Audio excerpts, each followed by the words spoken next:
Greg Pruett here with Gun News Now and the Idaho Second Amendment Alliance. I appreciate everyone tuning in. It is August 2nd, 2026.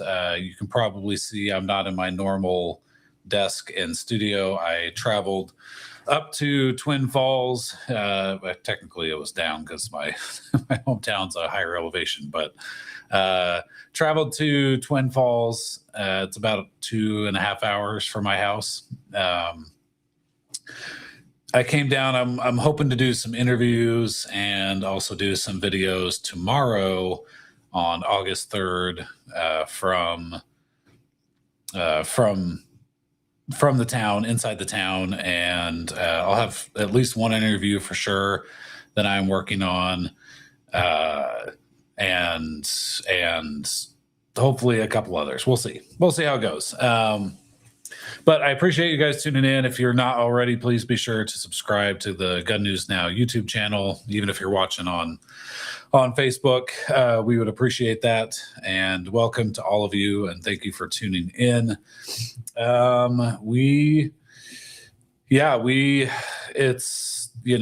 some updates from the police, and there's still a couple things that we're trying to figure out because there's a discrepancy that I will get into here in just a minute. The police say that there are 3 victims that have died. And yesterday, if you remember, we were talking about how they said that there were 3 dead. And sometimes in these cases, the police will, I apologize, as I'm talking, I'm just setting things up, moving things around and all that. Sometimes they'll include the shooter in with the number of dead because it is still a dead person. But from what the police clarified today, there were 3 victims who died, and then the 4th death would be the shooter, the bad guy. There are 7 people injured. That came out last night, that there was a total of 7 people who were injured. And then the police clarified that there's a couple that are in critical condition, a couple that have that are stabilized and on the road to recovery. And then a couple of the injuries, it sounds like, they came in, got seen, got patched up or whatever, and then released. And so the police were able to break down the number of dead and injured. They have not released the identity of any of the victims, although we do know a couple because they've kind of been gone viral, for lack of a better word, that people found out who they were. Confirmations happened from families, and it kind of went from there. One of those was Terry Dudley, who we know last night his brother was in our chat and confirmed that he was in the blue Tesla and was shot, I believe, in the back, and that he was in surgery and stable.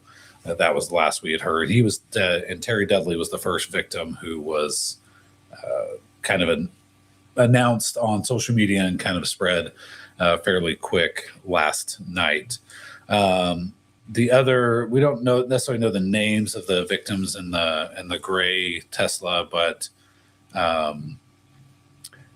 some of their family members were also in the chat last night and confirmed that the driver had passed away, and the passenger was injured and taken to the hospital. And I think they said they were here for a family reunion or something. I mean, just horrible and tragic and all. It's really hard to just grasp and understand why and how someone could do something like this. I just can't wrap my mind around it.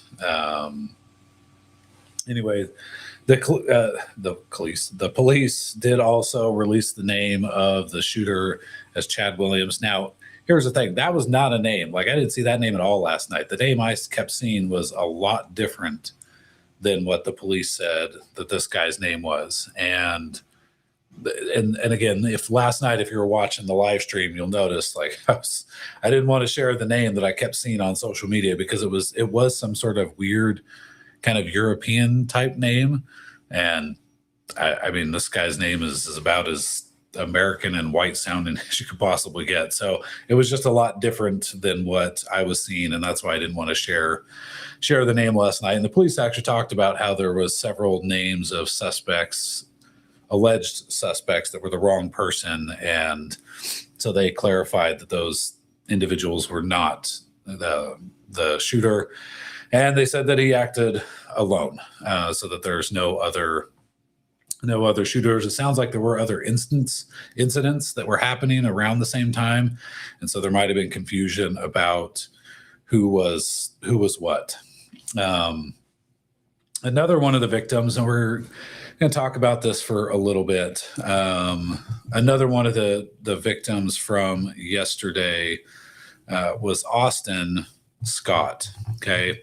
I was in contact with his dad, I think last night and this morning, or maybe it was just this morning. It's all kind of a blur right now, honestly. And had encouraged him to set up a GoFundMe or a GiveSendGo. I actually prefer GiveSendGo. For those that don't know, it's like a Christian platform that's like GoFundMe. And I said, because, of what your son did, you might want to use GiveSendGo, because I don't know how GoFundMe will treat it. Like if you did a GoFundMe for Jared, they may shut it down, and GoFundMe has been known to do that in the past. And GiveSendGo is like this awesome Christian platform that I've used when my sister's house burned down last year, just shortly before Christmas in Kentucky, completely burned down. We used the GiveSendGo and raised a good chunk of money for her and her family. So if you do fundraisers, by the way, I highly recommend GiveSendGo as your go-to platform for doing fundraisers for stuff like this. Anyway, so a few hours ago, he set up a GiveSendGo for his son, Austin.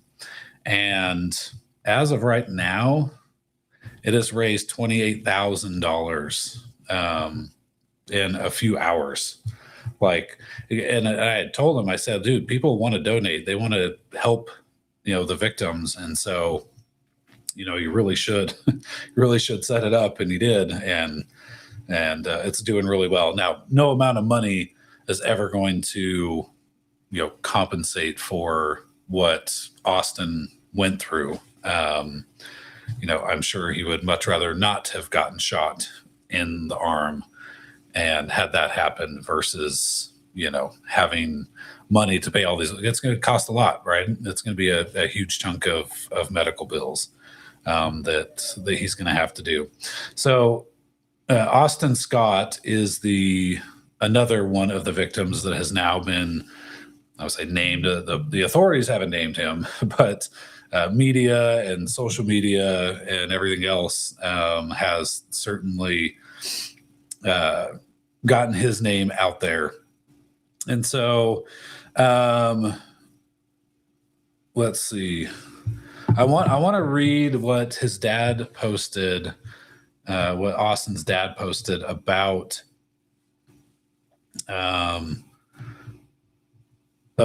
what his son experienced, or I should say it's his dad's version. Okay. I assume it's all accurate. And I have been in contact with Austin too, just a little bit, to confirm one particular thing, which I'll get to here in just a minute. And this is where I'm still a little bit confused on something the police said during the press conference today. So again, this is in the words of Marcus Scott, who is Austin's dad. Austin is who a lot of people think was an off-duty cop or a former cop, and we'll get to that in just a minute. But it says, and I'll post a link too, so if you want to donate directly to Austin, you can. We also set up a donation through the Idaho Second Amendment Alliance for gun owners to raise money to help donate to the victims, whatever we can do. On what should have been an ordinary day, Austin and his wife were sitting in the drive-thru at In-N-Out Burger in Twin Falls, Idaho, when the sound of gunfire shattered the moment. First of all, being in a drive-through, and I assume you're bumper to bumper, and so on some level, it's almost like you're stuck. I try to be fairly cognizant if I'm in a drive-through to leave enough room that if I needed to get out, not necessarily thinking about those situations, but just any situation. But when you're on a drive-through, it's typically bumper to bumper, and so I'm sure that you start hearing gunshots, and you're probably freaking out a little bit because you can't like, you can't really move. So without hesitation, Austin told his wife and their friend to stay inside the vehicle while he ran toward the sound of the shots to locate the shooter and help stop the threat. Knowing the danger, he intentionally did not draw his firearm as he approached because he didn't want to be mistaken for the suspect by responding law enforcement or others. As Austin rounded the corner to assess the situation, he came face to face with a gunman. The suspect raised a rifle and shot Austin. The bullet shattered his humerus and severed an artery, causing life-threatening injuries. Despite being critically wounded, Austin's actions drew the suspect's attention away from others who were in the area, allowing him to seek cover as he fought to stay alive. The gunman eventually fled while Austin was losing blood. By God's grace, Austin's wife, an emergency room nurse, and their friend, who is also an emergency room nurse, rushed to find him. They located Austin and placed him into their vehicle, controlled the bleeding by applying pressure to his wound, and drove him directly to the hospital, where he was taken into emergency surgery. Austin now faces a long road to recovery that will include medical care, rehabilitation, and months away from work. During this time, his wife will also need to take time away from her job to care for him and help him through his recovery. We're asking for your prayers, and if you are able, your financial support. Every donation, no matter the amount, will help ease the burden of medical expenses, lost income, and the many day-to-day costs that come with this unexpected tragedy. Funds raised will help cover lost wages, medical expenses, rehab, rehabilitation, travel to appointments, and everyday household expenses, while Austin focuses on healing and recovery. Most of all, we ask you to keep Austin, his wife, and our family in your prayers as we trust God for healing, strength, and a full recovery. So that was from the Give, Send, Go description that Austin's dad had posted about his son's interaction with the shooter yesterday. So I want to touch on a couple things. Number one, I'm really excited that they've raised such a huge chunk of money so quickly for him. Again, not that any amount of money, I mean, you could raise $1 million for the guy. Like, is that worth, getting shot in the arm and almost bleeding out? Second of all, like, kudos to his wife and her friend that went to go find him. I'm curious because it doesn't say in here, and I haven't asked Austin yet directly. Why did they leave the car? Right? You hear gunshots.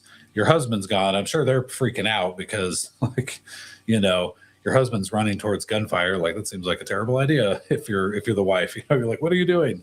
But at some point they clearly went, okay, well, we should probably go find him. And maybe the gunshot stopped, and so they were like, hey, let's just go see if we can find Austin, and then found him. And luckily they found him, and being emergency room nurses, knew how to apply a tourniquet and do the things to stop the bleeding and keep him alive.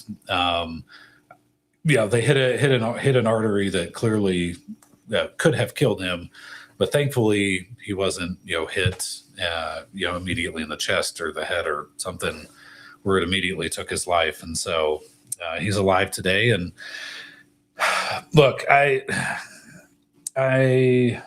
want to talk about the beginning part of this because I know people are going to have questions. So Austin, and I haven't asked Austin directly. Okay, I'm going based off of what his dad shared in here because when I first read this, I thought I know what some people are going to say, and that's that Austin had a firearm and he ran towards the gunfire, didn't draw his firearm because he was concerned that the cops or somebody else may have thought he was the bad guy and decided to fire at him. And this question came up yesterday too, and it comes up frequently when we talk about concealed carry in public. And gun control advocates are often very quick to say, well, if you're a good guy with a gun and you pull out your gun, how do the cops know who the good guy is and who the bad guy is? And the reality is, in the vast, vast majority of these situations, by the time the cops arrive, it's all over. Okay. These incidents do not last until the cops get there the vast majority of the time. Now, yesterday or today, the police said that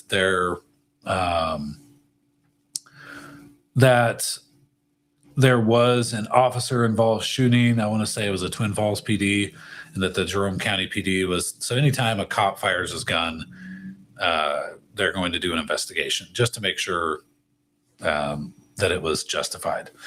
So the police said today that there was a cop who did engage, did not hit the suspect, and that cop was not hit. Okay. So typically in these situations, again, all this stuff is over before the cops ever arrive. So the fear of the cops not knowing who the good guy is and who the bad guy is, like, I can understand that if there was a cop right away, maybe. And even then, like, typically, the one just randomly shooting at people would be the bad guy, right? So in Austin's particular situation, again, I haven't asked him directly yet. The guy's recovering, and I'm not going to pester him about that at all. Everybody reacts different in these situations too. That's what you have to remember is he still ran towards gunfire. He ran towards gunfire. He went to go see if he could do anything to stop the bad guy, and just really unfortunate that he comes around the corner and he's face to face with the bad guy and gets shot in the arm. Again, God, thank you that he was spared and is still alive. But it's really, it's just so hard if you've never been in that situation to know exactly what you're going to do. If it was me, I would have had my firearm drawn and been ready. But I'm not going to sit there and blame Austin and be like, well, why didn't you do it, dude? Why didn't you do it? I mean, again, it's in his mind, he thought that, maybe the cops were there and he didn't want to get shot by the cops while he was trying to shoot the bad guy. It's possible that maybe Austin heard Jared firing rounds and thought, oh, the cops are already engaging him, but I'll go run and see what I can do, or see if I can spot him or whatever. I mean, could be a variety of reasons. His dad says that he didn't want the cops or someone else to think that he was the bad guy. Okay. Either way, to me, the dude is still a hero. He still ran towards gunfire, knowing that it could have ended his life, and it almost did. So that dude is a hero, regardless.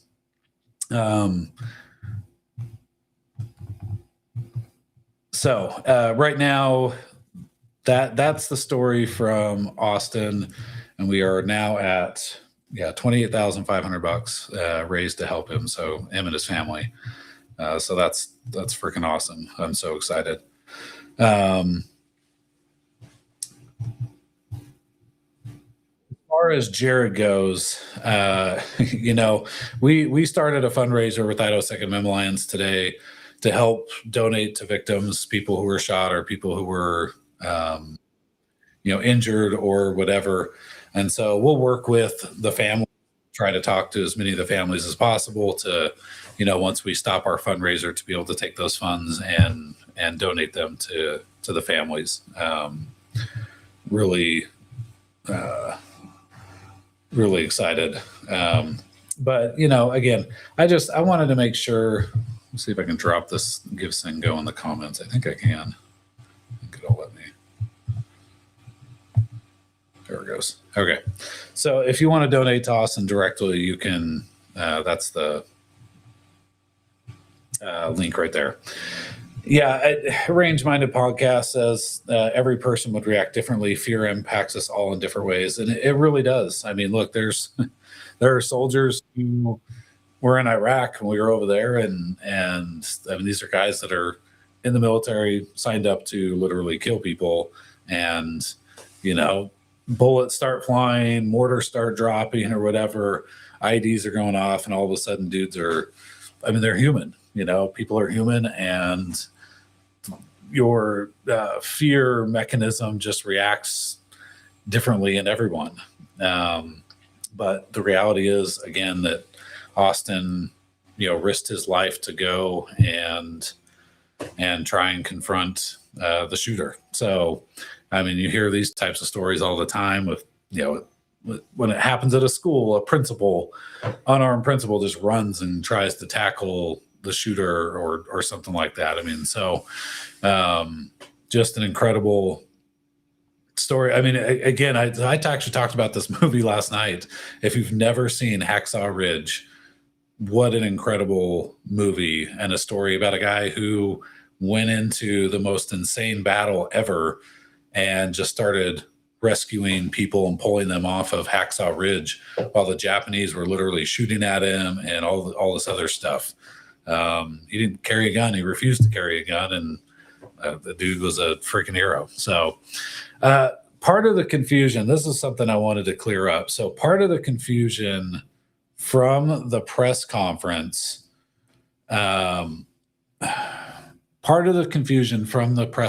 is they said that an off-duty cop was shot. Okay. And maybe I'm misremembering what was said at the press conference. I listened to it twice, and I swear they said that an off-duty officer was hit. Now,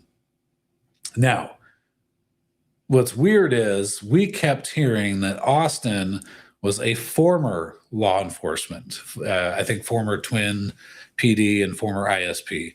We kept hearing that he was a former cop, not a current cop.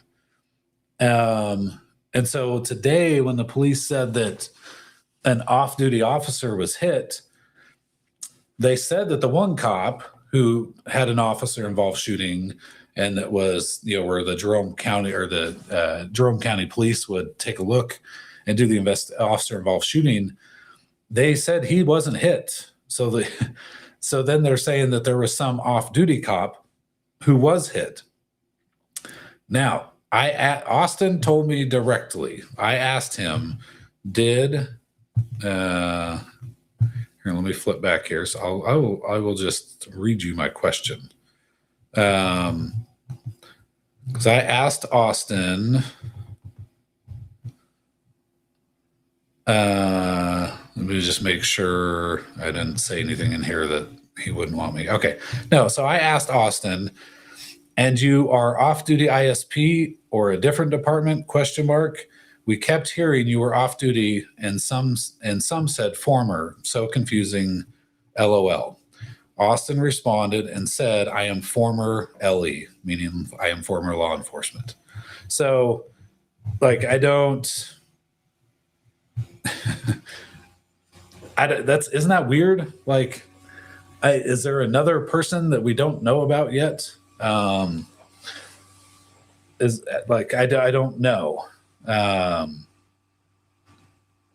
For those watching, we're talking about Austin Scott. He was shot in the arm yesterday, and they said that the police said that there was an off-duty cop, and that's what we're talking about right now. Austin says he is a former law enforcement officer, but was not an off-duty cop. And so I don't know how the Twin Falls police, and again, maybe there's something else that we just don't know yet. Maybe there is another person who was an off-duty cop that got shot. But I feel fairly confident that they're talking about Austin, who is not an off-duty cop. And maybe they just got confused and thought he was off-duty, but didn't realize he was no longer an officer or something. I don't really know. So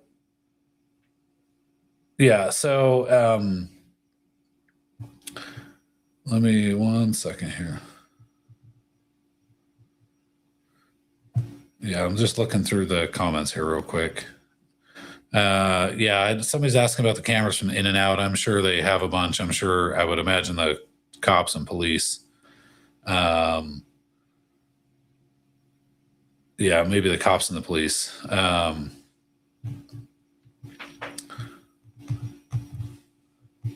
Okay, so again, so even like Brian Carter says, Austin Scott off duty, LE shot in the arm. Again, Austin is not off duty. He was not off duty. He is not a current law enforcement officer. And again, on some level, you have to blame the Twin Falls PD, I guess, for the confusion. I'm just confused because there is zero chance that the Twin Falls PD and the FBI have not asked Austin, "Are you current law enforcement?" I mean, they would know that. They can look it up. So I'm not really. I don't understand. Yeah. So that's yeah. Again, Austin is not off duty. He was not an off-duty cop. He was in the drive-through, according to his dad. Austin was in the drive-through, and heard gunfire, got out of his car, told his wife, who is a nurse, and her friend, who is also a nurse, stay in the car. He ran around the corner. He did have a firearm, but he didn't draw it at the time. Ran around the corner and was face to face with the suspect, who shot him in the arm, hit an artery. He was bleeding out pretty bad, probably would have died had his wife and her friend not came and applied a tourniquet and saved his life. That's the story from Austin's dad. Okay. He wasn't driving somebody said he was driving a motorcycle. No, he was not driving a motorcycle. He was in a car, according to his dad. He is not, he is former law enforcement, not current or off duty. So, just wanted to, okay, so somebody said there is an off-duty ISP that was there. ISP put out a report on it. So that may be, but it's kind of strange that they didn't maybe clarify that a little bit more. If I remember correctly from the press conference, they said that the off-duty cop was hit. And so we'll have to dig into that a little bit more. I appreciate Shay kind of posting that, because I was a little bit confused on that whole situation, because everybody kept saying that Austin was off duty and he was not. He's former. So we'll have to continue to dig into that and figure out if there was another cop who was off duty who also tried to engage with this bad guy. So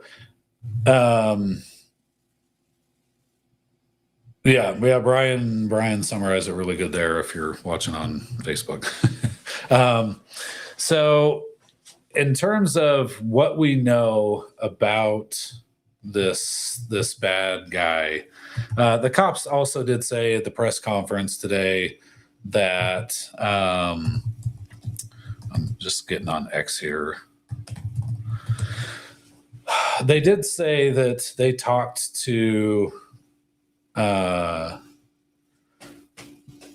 the family of the killer. And here's the thing. Like, I can't even imagine. There are no words to describe how you would feel if that was your kid that went out and did that. Like, I can't even, my wife and I were talking about this the other day. I don't even remember. I think we were watching some documentary, and it was about, some sort of murder documentary. And, the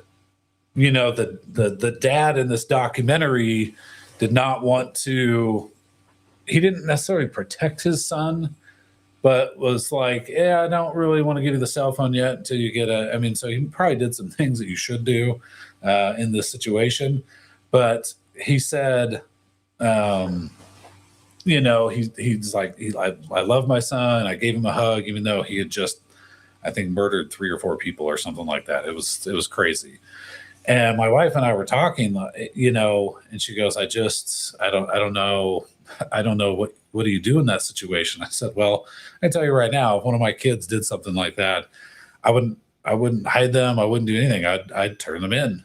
Like, it doesn't mean I don't love my kids and would be horrified at the horrible things they had done, but it's still our kids, and I would still, you know, I'd still love them, but like I wouldn't protect them. I'd say you're going to face the consequences for your actions. But again, that's also another one of those things where I guess until you're in that situation, you don't necessarily know what you would do or how you would feel. But I do feel for the family of this killer. I mean, that's got to be a horrible. I just, man, I don't. There are no words. Like, yeah, I mean, so, yeah. Somebody said I'd be pissed if my sons did that. Yeah, I'd be furious. I'd be devastated. I'd be sad. I'd be like, I just, man, there would be no words how you would feel in that situation. Yeah, he said my father would have hunted me down. My dad would have too. He would have probably would have just shot me himself and like, how dare you? So horrible, horrible. Somebody said, do you think Austin might have had his previous law enforcement ID on him? I mean, that's as plausible an explanation as anything. Although what somebody else is saying is that an ISP was hit, and again, I have to wonder though, because my understanding is that Austin did work for the ISP. So were the ISP saying that he was a former one or a current one, or I don't know. I guess we try and look it up real quick. Hey, police. But yeah, I don't know what you guys would do in that situation, but if that was my kid that did that, man, I'd be so mad and so sad all at the same time. Because here's the thing, and some of these kids, they come from really bad families, broken homes, no dads, I mean, it's a lot of, I'm not saying that's a situation here, but if you've studied, like I have studied a lot of these mass shooting situations, a lot of them are hopped up on freaking drugs, antidepressants and a lot of that kind of stuff. A lot of them come from broken homes where there's no dad, or they're in homes where there's lots of physical and mental abuse, or other stuff.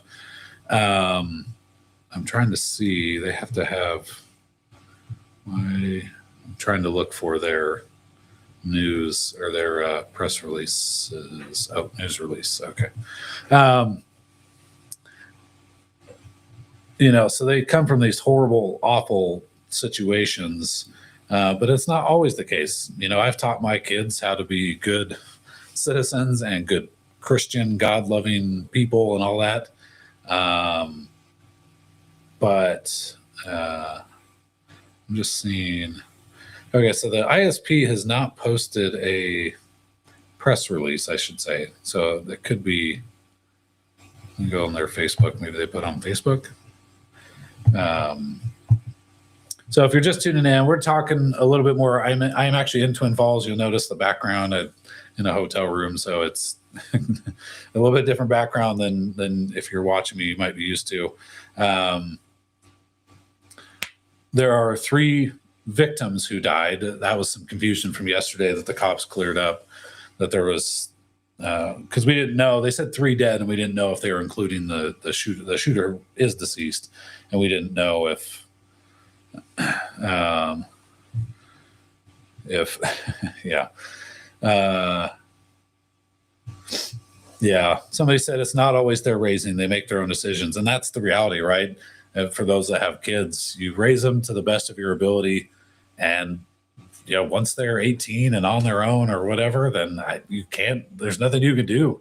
They are their own person. They have their own mind. They have their own whatever.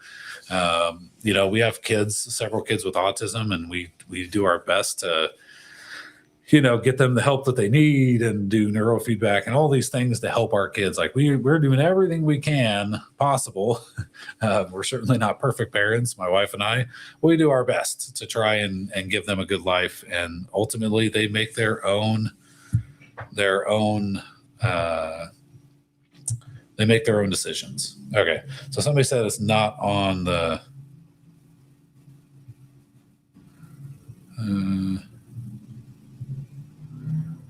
okay. So I'm on the ISP's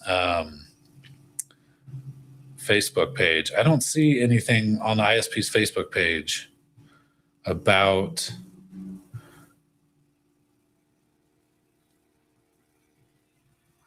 an off-duty ISP getting hit. Does somebody have a link? Because I don't see it here.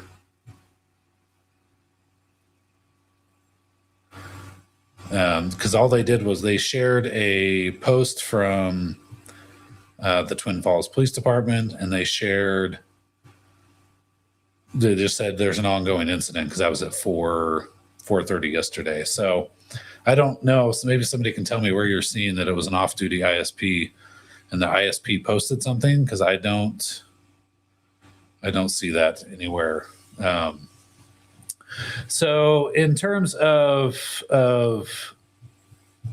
Jordan Salinas, again, we are doing some fundraising, trying to help the victims and the heroes, because Jordan, he did what we all have trained to do, or a bunch of us at least trained to do, which is be in a live fire situation, and God willing, most of everybody watching this will never have to go through that, and we can hope and pray that will be the case, but you never know. I mean, Jordan, it's crazy because he posted essentially this ominous post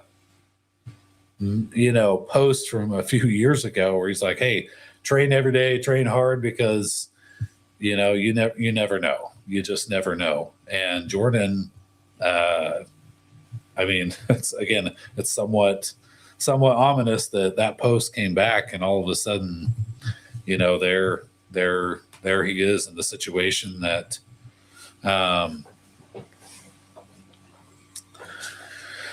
okay, somebody said, can you mention that the wrong photo is being circulated claiming to be the shooter? Same name, different guy.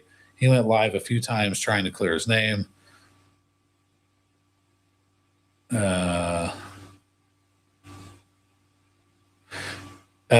Yeah, so there is the whole photo thing has been really weird. And again, with AI, we are screwed, because with the advent of AI, anything can be made to look real. And I remember a few news agencies had shared a kind of this grainy photo that we saw going around social media and stuff. And then there was another social media post where it was a much clearer image, and somebody said it came from inside the visitor center, and that was the picture. And they looked somewhat similar but different. And then there was another guy who they were sharing a picture of, and they were like, oh, it's this guy. And I want to say his sister or somebody was like, no, I'm in the military, and he was pinning on my new rank today or whatever. And so yeah, just totally crazy, totally insane. And again, the name I saw yesterday and a couple of the pictures that I was looking at were crazy. And they were completely different than what the cops said the guy's name was. So that's kind of nuts. Okay. Hey, so 3 hours ago, Jordan posted on Facebook, and I'll just read this here briefly. Actually, you know what? Here, I'll do you one. Give me 1 second. I will take a screenshot of this, and then I will put it on the screen so you can. I'll still read it, but then you guys can. Dang, tons of. Okay. But Jordan, the guy who was the good guy who was shooting back, posted. Oh, so yeah, somebody said the one where Jordan has a rifle in his hands. Yeah, again, that is some AI stuff. It's crazy. Yeah, and the Twin Falls Police Department did issue a statement saying, "Hey, stop saying it's this one guy, because it's not this guy." Okay, let me upload this post that Jordan did, and then we'll just read it. I haven't read this yet, so I saw you guys posted, so I'm going to be reading at the same time as you. It just takes a sec to upload into my my cue. Okay, here we go. This is from Jordan. Uh-oh. Let me turn off my captions here for a second. Hide. There we go. Okay. The last 24 hours have been overwhelming. I want to sincerely thank, sorry, my logo's in the way, family, friends, and everyone who's reached out with messages, prayers, and support. I haven't been able to respond to everyone yet, but please know I've seen your messages and they mean more to me than I can put into words. In the coming days, I'll share a more complete account of what happened to the best of my recollection when I'm able. For now, my heart remains with the victims, their families, and everyone affected by yesterday's tragedy. Thank you for continuing to keep them in your thoughts and prayers, and thank you all for the incredible support you have shown me and my family. So that was Jordan Salinas. He is the good guy with a gun who fired back yesterday and engaged the shooter. Again, our thoughts and prayers are with Jordan, because even though Jordan wasn't hit, let me get this thing off my screen here. Even though Jordan wasn't hit, it's still traumatic, man. I mean, I'm sure once his adrenaline went down and he realized, like, holy crap, I just got in a firefight. Like, that dude was shooting at me. It's not like he started shooting at the guy and he ran away right away. Like, he engaged in a real firefight and thankfully he wasn't hit. A lot of people thought that Jordan got hit yesterday, because part of the video, it does look like his body kind of turns. But from what we have gathered, he did not get hit. He stumbled and kind of jumped / fell into the bushes. And again, if you go watch the video on X, and I can't share it on YouTube and stuff because they'll 100% block me from doing it. But if you go watch him, he kind of jumps / falls into the bushes. And then whoever's taking the video is in a car, and they must have been stopped at a light or something. And the car starts moving, but as it starts moving, you see Jordan start to actually here. So I can do this. So here he is engaging, and then afterwards, so he was up here, kind of where the white car is by that back passenger door, at least where he was standing, and then he kind of falls or whatever, and that's when I think people thought that he got hit. But as this car starts moving, Jordan gets up again, and he's right here, and he starts moving back towards the bad guy. And so, kudos to Jordan. We are so glad he is okay. And there's more stuff coming tomorrow. I don't want to say right now, but what I can say is that from what I've gathered, he is not someone looking for glory and fame and all that. And unfortunately, he is now viral and he is famous, and gun owners across the country are proud of him because he put his life on the line, engaged the shooter. I mean, he did all that stuff. So it's again, that's a consequence, I guess. If you're a gun owner, you have to realize if you're carrying out in public and you end up shooting at a bad guy or shooting and killing a bad guy or saving people's lives, for better or worse, the whole 2A community wants to talk to you, and they want to praise you, and they want to commend you for being brave and courage under fire and all that kind of stuff. And so, it is what it is. So I feel bad for Jordan because he is, like, I even told some people today that I was having dinner with here in Twin Falls. I said, I don't be surprised, honestly, if President Trump doesn't give that guy a medal. Like, I'm not saying that's for sure. I know people have tagged the president and stuff. I would not be surprised if he ends up getting a medal. He should get a medal. Plus all the free beer and coffee. I guess he drinks coffee. So all sorts of stuff that I know people want to hook him up. I can tell you that, and this will come out soon enough, but I can tell you that he is being taken care of, as well as I believe they are going to help out Austin as well. But there are some gun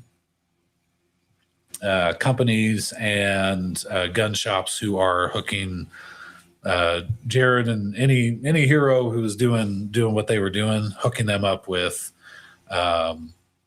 suppressors and ammo and replacement guns and all the things. And so really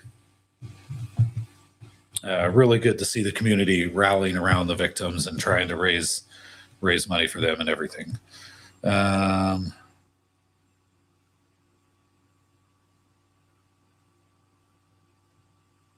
Let's see. So somebody said that there's another Chad Williams from California, just went live an hour or so ago. He's an active duty in the Navy. There he is in his photo as a shooter. So that might have been another person too. That's crazy. Somebody said they are doing the Idaho Shoots Back. They're going to do a custom wood burning. And they want to donate the money raised from those to they want to use the money to donate to the victims. That's freaking awesome. So thank you, Kelly Klein. Kelly, if you end up doing that, just contact me through the you're watching on Facebook, right? Yeah. Send me a Facebook, actually email me president, all spelled out, at idahosaa.org. And I will, if you do end up doing that, and then we can put that out for you. Somebody said it sure looked to me like he had been hit. I have confirmed that he was not hit. And same here, we confirmed. I didn't think he was hit when I watched the video, and I watched it a couple dozen times trying to look at every little thing. And everybody kept saying it looks like he gets hit in the back shoulder or something. And I didn't believe that. I was willing to be wrong, obviously, but I just thought, oh no, he stumbled and kind of fell off a ledge or something.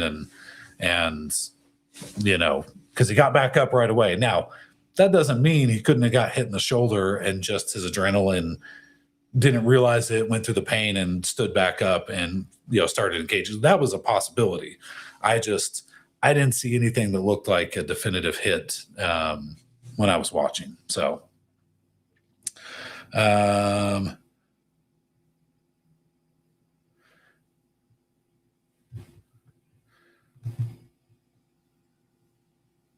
let's see. Make sure it's not a scam. Yeah, you got to be really careful. I've talked to Marcus, who is Austin's dad, and I've talked to Austin both now. Definitely, that one is definitely not a scam. They're up to 31,000. That's so crazy. I'm so happy for them being able to raise that kind of money. That's wild. And good. And I hope there's supposed to be some other donation links and that kind of stuff out there.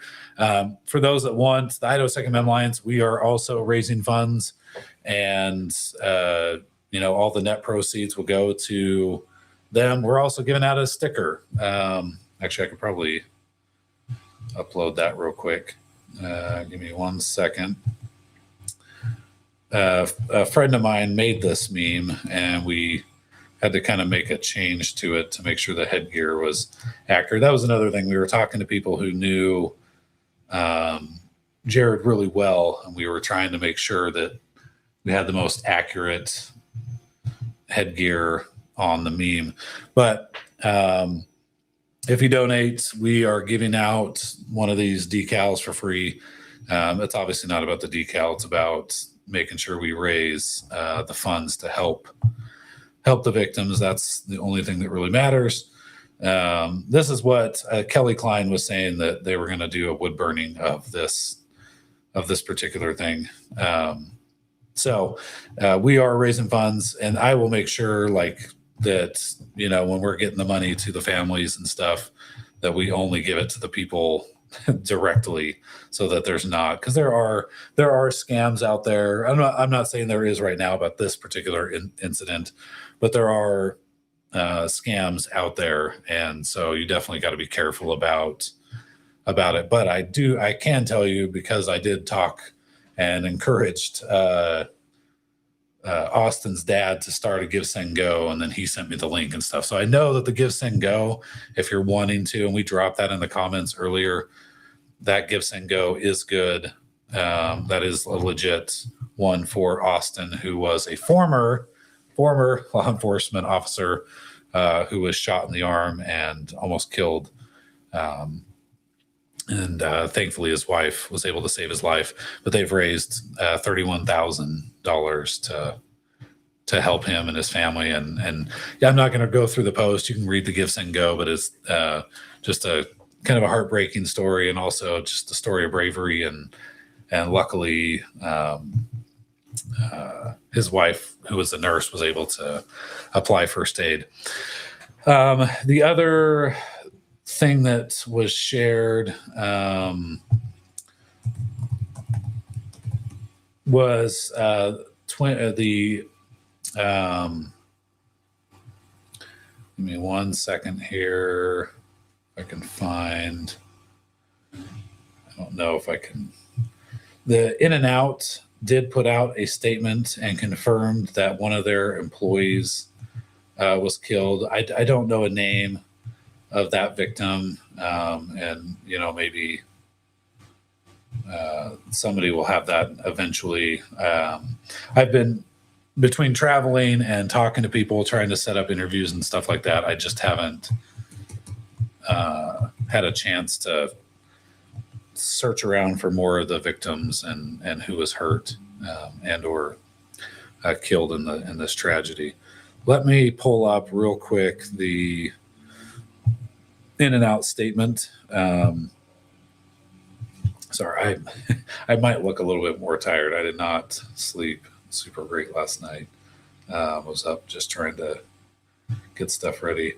So I don't know how well you're going to be able to see this. I'm definitely going to have to turn off my stuff here. Okay, 1 second. I'm going to hide that. And okay, so this is a statement from In-N-Out. And I believe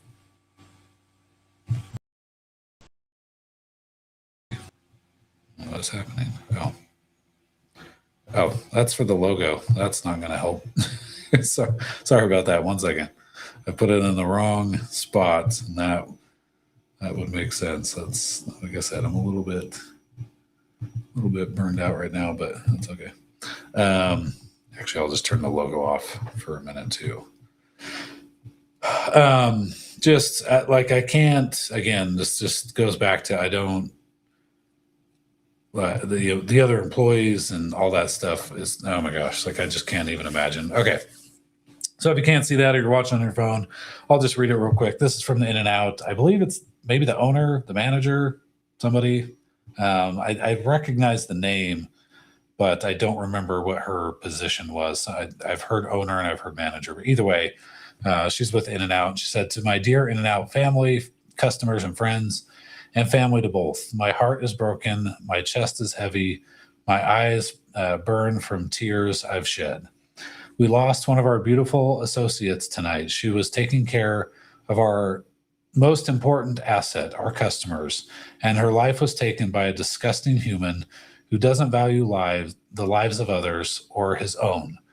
He shot both on our property and off."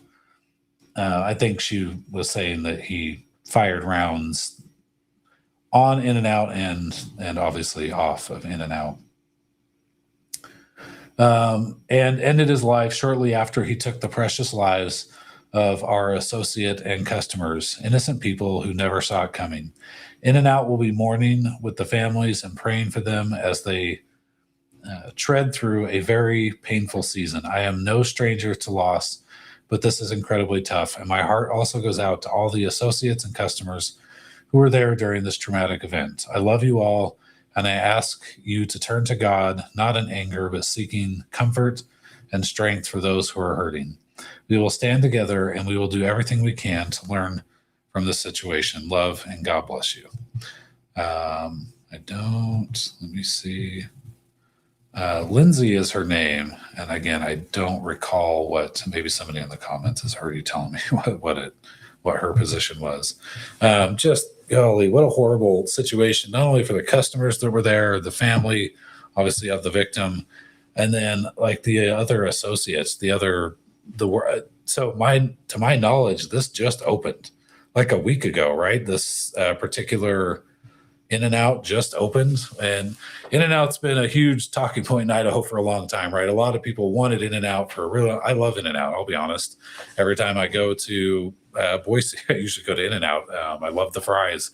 I love the simplicity of their hamburgers and the taste and everything. Anyway, all that being said, a few years ago, Meridian got theirs. And then I think there's now another one in Boise, another one in Nampa, and then this one, or they're trying to build one in Nampa, if I remember correctly. And then there's this one in Twin Falls, which I believe just opened a week ago. And I just can't. Yeah, I don't.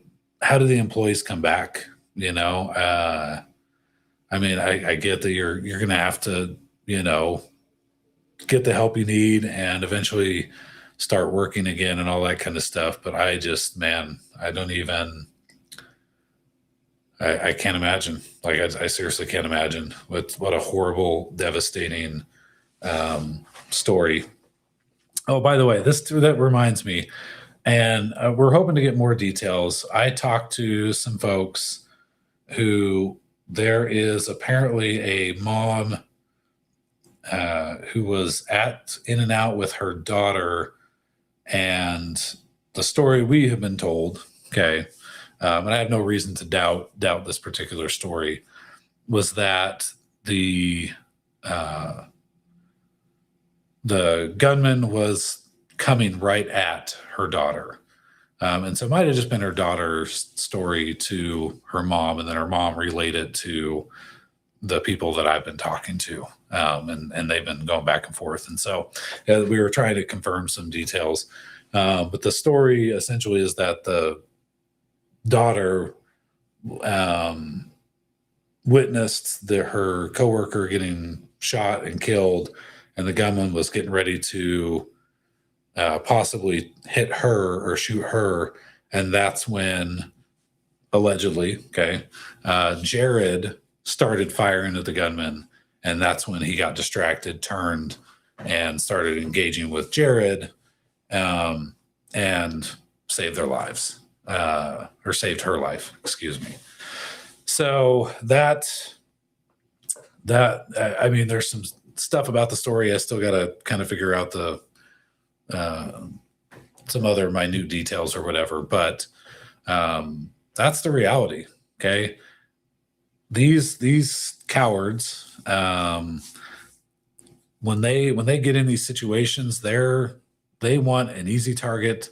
They want to be left alone to do what they want to do, and then they usually kill themselves or wait till the cops get there and do suicide by cop. But the reality is, when they are faced with good guys with guns, they don't like that. And I'm pretty sure it was the Clackamas Mall. I could be getting the name wrong. There was a mall in Oregon. There was an active shooter situation. A concealed carry holder pulled out his gun inside the mall, started shooting at the suspect. The suspect ran to a back room and killed himself. And had that good guy not been there, like, you just don't know what would have happened. Had Jared not been there and engaged the shooter with his firearm, we have no idea how many more people might have died. If Austin hadn't ran towards the gunman and tried to stop him, again, brave citizens going out and fighting and trying to make a difference. Somebody else said it's not a scam. It was posted by his dad on the Facebook page. Yes, the Give, Send, Go that we posted in the comments is 100% a legitimate one. Okay. I have zero doubt on that one. Somebody said, has even a single, let me turn my, if you're watching on YouTube, be sure to subscribe if you don't mind. We're a Pro 2A News with Gun News Now. I also run the Idaho Second Amendment Alliance. Obviously, since this happened in Idaho, we're having a lot of that discussion. Brian said, sorry. Somebody said, is a single gun grabber group even acknowledge this attack? I mean, they acknowledge it, but they definitely don't want to talk about the good guy with the gun. So that part of it, they're not mentioning. In-N-Out employee is reported as being from Meridian. So yeah, what happens, and this isn't just an In-N-Out thing. This is most restaurants do this. When they open up a new location, oftentimes a lot of employees from the other In-N-Outs or the other restaurants will come down for the opening. And if you were anywhere near the In-N-Out in Meridian when that opened, the freaking lines were like 8 hours long. Like, it was an insane amount of wait time. And that's fairly common at In-N-Outs. And so I don't know what it was like a week ago. I assume it was really, really busy. In-N-Out is always extremely busy for the most part. I've been to a few in Utah, honestly, where it's not that bad, but it's been in Utah for so long that maybe people just don't care anymore. But it's still a very, very busy restaurant. And so it's very common for it. I mean, I saw a video reel, which ironically showed up, now that this horrible thing has happened. But the reel had, like, golly, it must have been 50 or more people. It looked like it was a lot of employees that were there.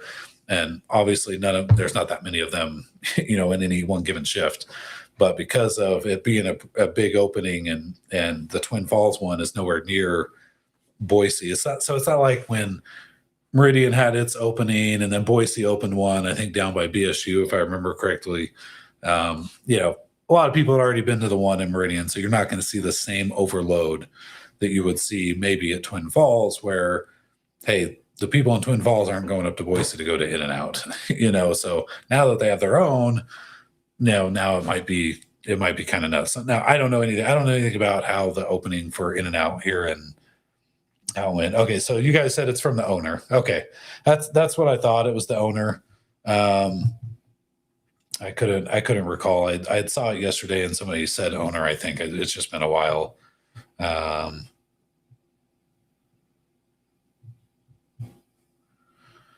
Yeah, let's see.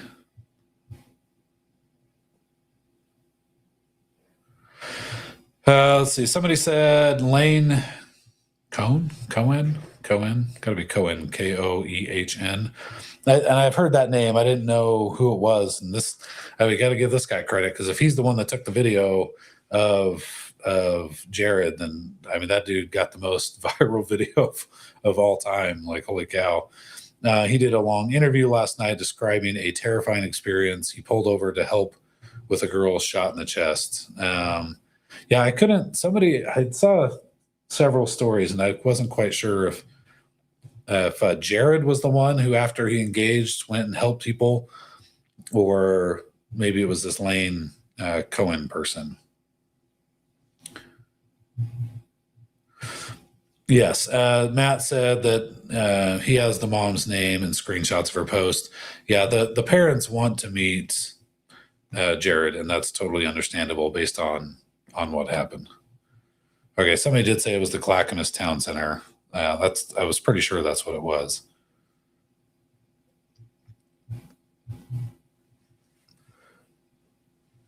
Okay, so somebody said the mom's name, and I do know the Corsinis. So for those that don't know, Tara and Daniel Corsini run Quick Response Firearms.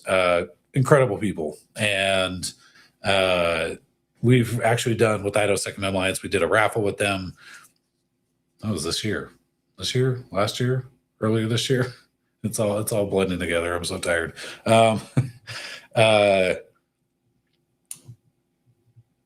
Anyway, awesome people. And here's one of the reasons I love the Corsinis and quick response firearms, I also like Homestead Tactical, Boise Black Rifle, another great gun shop in Boise, in Meridian, technically.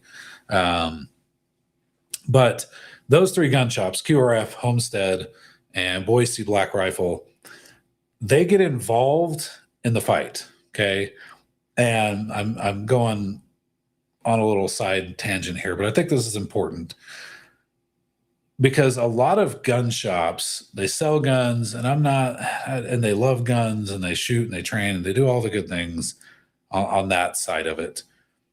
But it seems like very few actually get involved in the political side.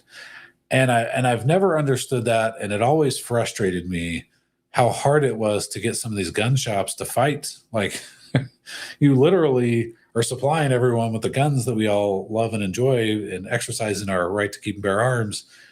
But when we say, hey, you need to contact the Capitol and do X, Y, and Z and help us out, they're just like, yeah, whatever. We don't care. Blah, blah, blah. It's mind blowing to me because we just did a story on Gun News Now about this. And if you guys haven't, we try to put a number of articles, 1 or 2 articles on there a day. I hope to do lots of interviews and do all sorts of good stuff for gun owners, good information for gun owners from an activist perspective. Okay, I've been doing gun rights activism since 2012 when I started the Idaho Second Amendment Alliance. And so I wanted a pro 2A gun news site that focused on that. In particular, we focus on self-defense shootings or situations where gun owners, draw and shoot and defend themselves or whatever. Like Jared.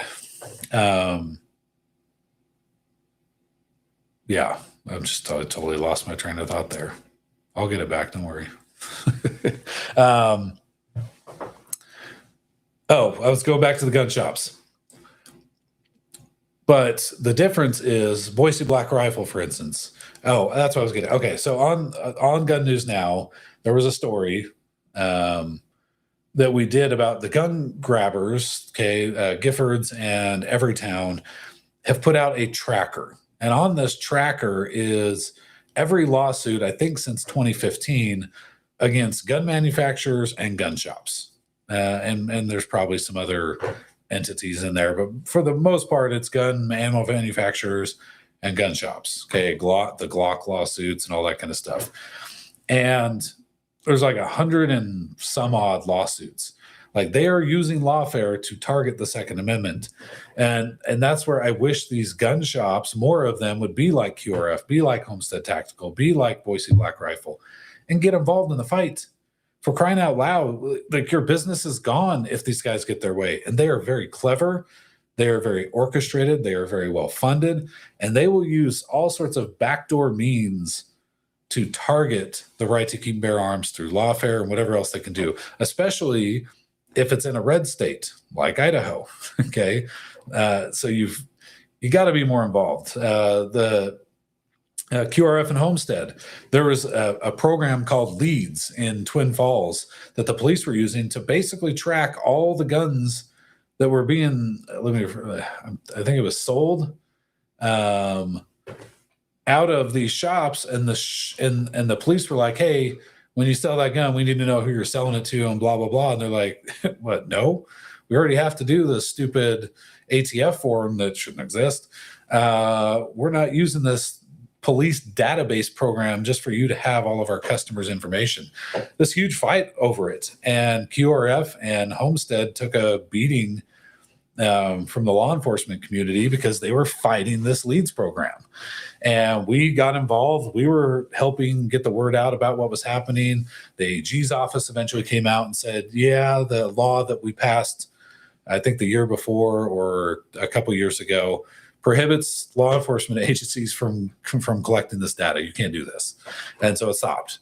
But that's the type of people that are going to be helping out with Jared and making sure Jared's taken care of, and that people like Austin are taking, like, they're going to help these guys out. But more importantly, I mean, they love their community. They love what they do, but they get involved in protecting liberties. I talked to Daniel and Tara tonight. They Look, these are people that just came to Idaho 5, 6 years ago. I don't know. Very recently from California. And guess what? They've seen all of this kind of stuff creep in when they were in California. And so that's what I said last night. Some of these Californians are some of the best activists for conservatives and for gun rights that I've ever seen, because they've lived the hell of being in a place like California, which is a beautiful state run by horrible people. They've lived all that, and they don't want to see Idaho turn into that. And so they fight hard, where a lot of Idahoans are complacent. Native Idahoans are complacent. The 10th generation Idahoans are, it can't happen in Idaho. It will never happen here. And so, I mean, I love the Corsinis. I love that they're helping. And yeah, hopefully. Oh, did I say Jared? It's Jordan. Sorry. My bad. Again, I'm just totally, yeah, Jordan Salinas is his name.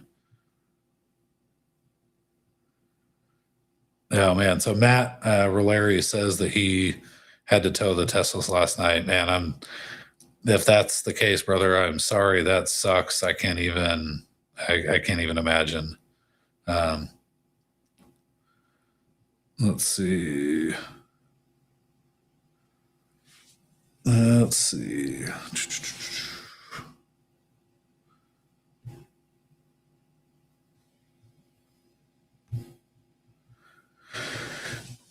All right. Well, I hope the victims can get some peace. And that's going to take a lot of time. And for some, there may not be enough time for you to gain the peace, that you want from a tragedy like this. Look, there's an ungodly amount of us veterans who, after OIF, Operation Iraqi Freedom, and all that, even veterans cannot. I mean, it's just taken a toll. It's. Yeah, I'm hoping and praying for the victims and their families, and even the killer's family. Like, again, if that was my kid, I don't want to think about it. Like, I really don't want to think about it, because I'd 100%, I would be pissed at my kid. I'd turn him in if he came to me and was like, "Hey, Dad, I did this thing." I'd be like, "Well, we're going down to the police station right now, so you can turn yourself in and face the consequences." The cops said that the family is just heartbroken and devastated. And again, that the killer's family has to live with that the rest of their lives, that their son took the lives of 3 innocent people and injured 7 others, 2 of whom I think are still in critical condition. So please be sure to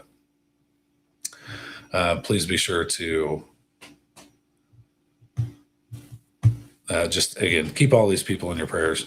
Matt Dixon says, "I watched it happen in Colorado. It's such a mess." Yeah. So if you guys have never seen there's a documentary called The Rocky Mountain Heist. Okay. Came out in 2014. So this is 2 years after I had started the Idaho Second Amendment Alliance. And I see this documentary that's narrated by Michelle Malkin. Man, seriously, my long-term memory is not superb right now. Anyway, and it just talked about the downfall of Colorado and how in 10 years, the state of Colorado went from having a Republican governor, a Republican House, a Republican Senate, and I believe both of their U.S. senators were Republican, like Republican across the board, and one of the biggest pro-gun states in the country. And in 10 years, it flipped. 10 years, 1 decade, it flipped. And they call it the Colorado model. There's a book called The Blueprint that you can read about this. I highly recommend watching the documentary, especially if you're an Idahoan and you don't want to see our state fall like the state of Colorado or Oregon, Washington, California, whatever, Virginia. But basically, four wealthy billionaires, I think they were billionaires, multimillionaires, super wealthy people, orchestrated this. They changed the laws, they changed the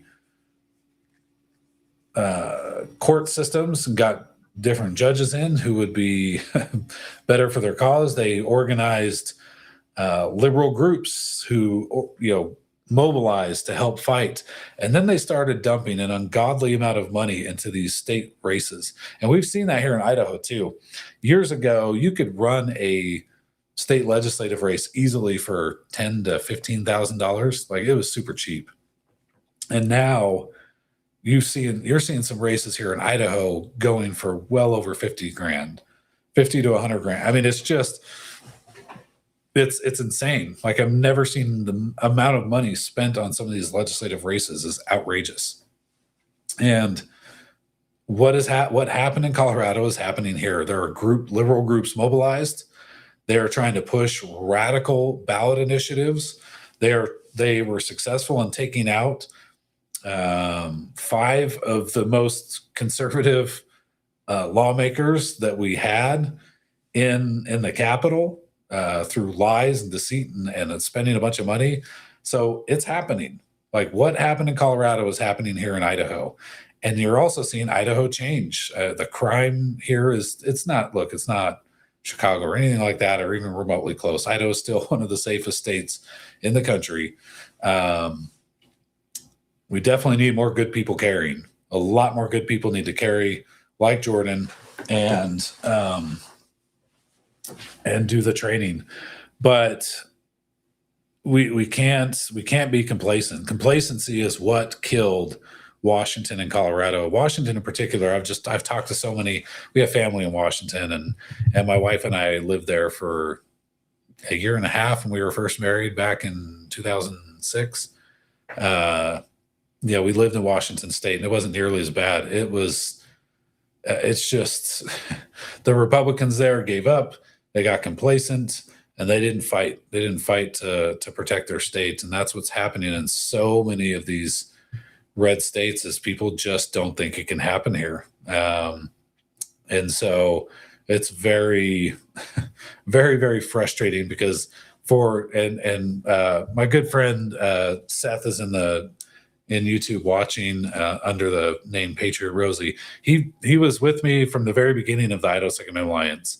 He's basically a co-founder of the ISA, and he will tell you straight up. We've been saying this for over a decade now, that we're in big trouble here in Idaho, and if we don't fix this, it's not good, folks. We've got to keep people from getting complacent, and if you can figure out a magical way for people not to be super complacent, I'm all ears, because I have yet to figure out a way to do it on a big scale, because we do have some of the best gun laws in the country.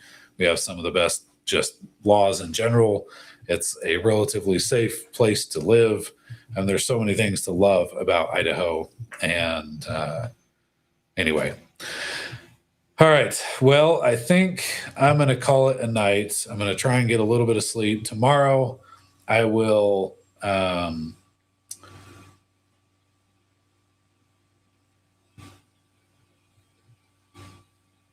okay. Somebody said, I'd have to verify this, but Matt says, I want to share a little known tidbit with you. Since LA enacted permitless carry, or some people call it constitutional carry, either one.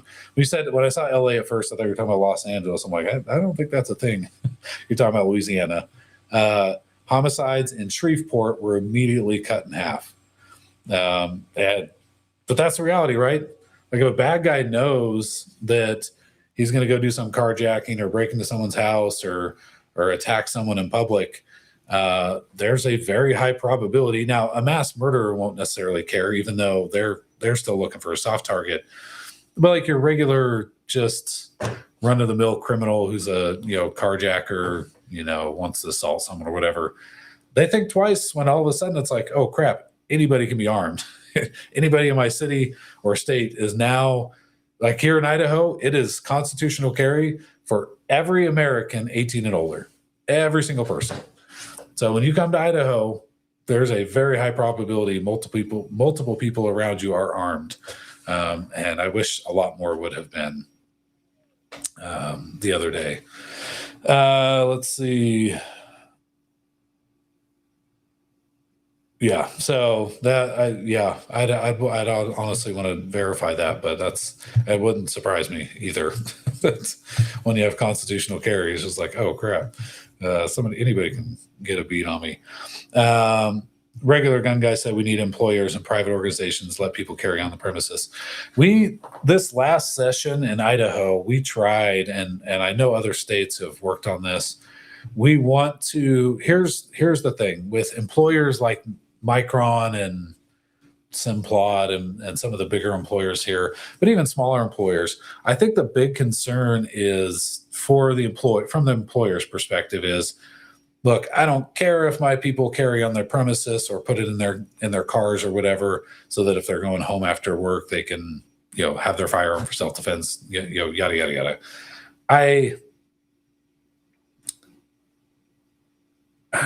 I guess what we want to do, or what we were trying to do with Idaho Second Amendment Alliance, is make it so that they have immunity. Okay, so if that employee brings a gun onto the employer's premises, they are immune from civil lawsuits. If that employee were to use that firearm and self-defense or whatever, okay. And so if we could shield the employers and organizations from the lawsuit fear, then I think a lot more of them would be comfortable with their employees carrying on grounds. Okay. Because I mean, that's just been a very debated topic. But anyway, that is something we are working on here in Idaho. Somebody said, I'd like to suggest we need more good gals carrying too. 100% ladies. In fact, again, if you're a female and you're walking around at night without a gun, like I don't even know what you're doing. Unless you got your husband who has a gun, I guess, and that's fine, or your boyfriend or whatever. But anyway. Yeah, so somebody said Jordan's stand is a huge boon for the 2A. Yeah, and and talking to people who know Jordan, have talked to Jordan, I said the same thing. Look, Jordan, he man, just the dude's a hero. Okay, that's the most important thing. The dude is 100% a hero.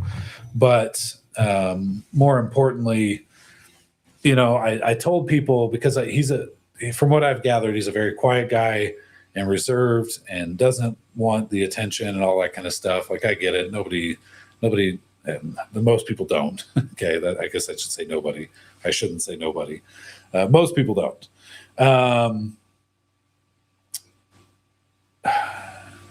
But what I told to people tonight who know Jordan really well, and I'd love to interview Jordan and talk to him whenever he's mentally in a place to do so.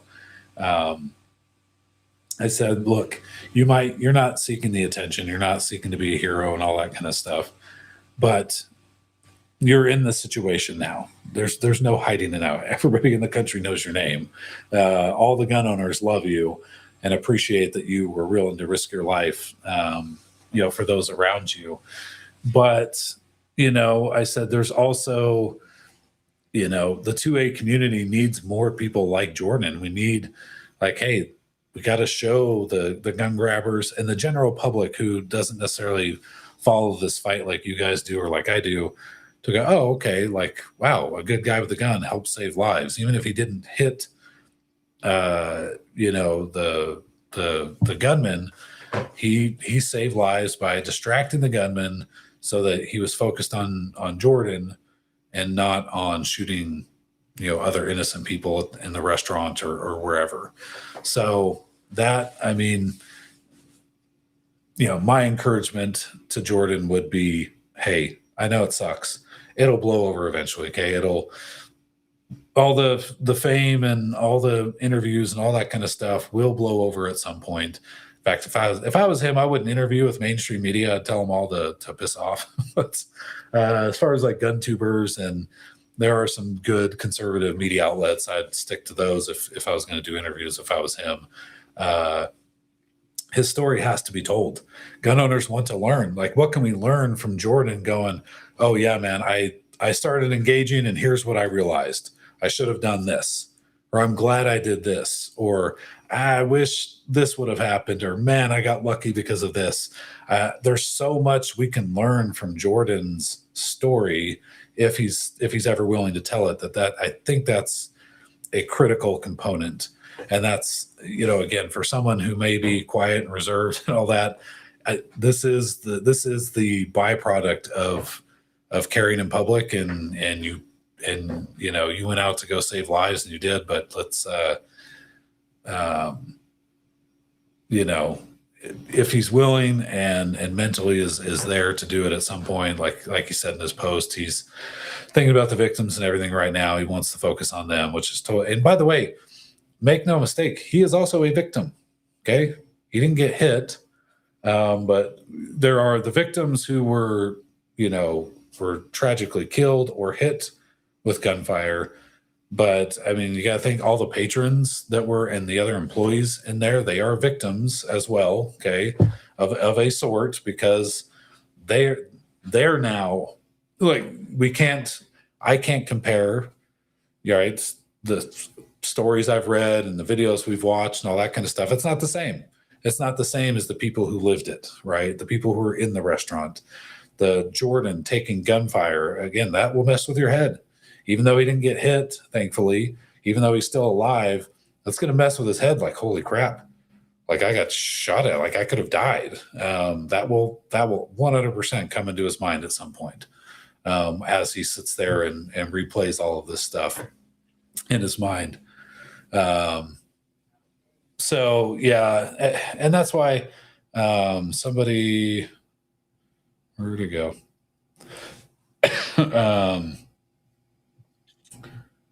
Let's see. Sorry, give me one sec here.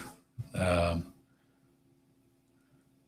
Tony said thank you. I just try to give everybody a place to chat about all this stuff. He said our school's in St. Mary's. So St. Mary's is way, way up north in North Idaho. Long way up there from where I am. The teachers can conceal carry. There's a number of school districts in Idaho that's the case, which I absolutely love. Somebody said Jordan already seems, as Matt said, Jordan already seemed like a bit of an activist. He does have, and that's where, some people were like, what if Jordan doesn't want this? Because we had made the meme with the, kind of the Gadsden snake type meme with Idaho shoots back and his silhouette and stuff. And I'm like, dude, look, the guy has a YouTube channel. He does, from what I am told, he is a bit of an activist, a huge pro 2A guy, and all that kind of stuff. So it's not like he's led this super private life and and it's happening. Yeah. Just crazy. Anyway, well, guys, I think I'm gonna pack it in for this because I gotta write some articles and I got a bunch of work to do and it's already 11:30 at night. So I appreciate you guys tuning in. If I can, I will go live again tomorrow and we'll talk a little bit more about some of the other stuff. Again, please be sure to subscribe to Gun News Now, the YouTube channel. I'm going to try and build that out. Hopefully do some awesome interviews with elected officials, and I'd love to talk to some of the witnesses and others from this particular tragedy here, so we can get their stories out. You can donate. There's the links to donate that are on our Facebook page. We'll get the Give Send Go that they post, that Austin's dad posted, they're now up to 32,685. Dang. And that's just in a few hours. That's freaking crazy. Good for their family, man. And I hope the other families are able to raise some money and stuff too. That'd be fantastic. So if I find out any additional information, I am going to try and possibly do some live videos tomorrow during the day, possibly tomorrow morning in Twin Falls. We'll see. I'm in Twin Falls right now, so I got this hotel background curtain thing behind me instead of my bookshelf. So anyway, I appreciate you guys tuning in. If you have any questions, let me know. Until next time, take care.